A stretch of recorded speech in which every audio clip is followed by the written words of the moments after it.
এদেশের কর্ণধার যারা হবে, ধর্ম বিদ্বেষীকে কর্ণধার দেখতে চাই না, নামায় দাও ওকে। হিম্মত করতো না ওরা। আমরা এদেশে সংখ্যাগরিষ্ঠ মুসলমানের ইমানি অধিকার চাই। এদেশে হিন্দু বৌদ্ধ খ্রিস্টান সবাই থাকবে, তাদেরকে আমরা নিরাপত্তা দেই, কিন্তু মুসলমানের ইমানের ক্ষতি করে নয়।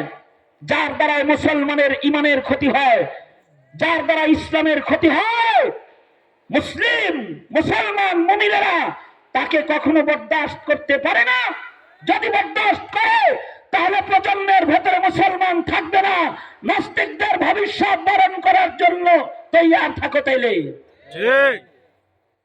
যদি চাও তোমার দেশের মুসলমান ইমানদার থাকবে, মুসলমান থাকবে, তাহলে ধর্মের গুরুত্ব, ধার্মিকের গুরুত্ব, ধর্মগুরুর গুরুত্ব থাকতেই হবে। ঠিক কিনা জোরে আওয়াজ করে বলেন?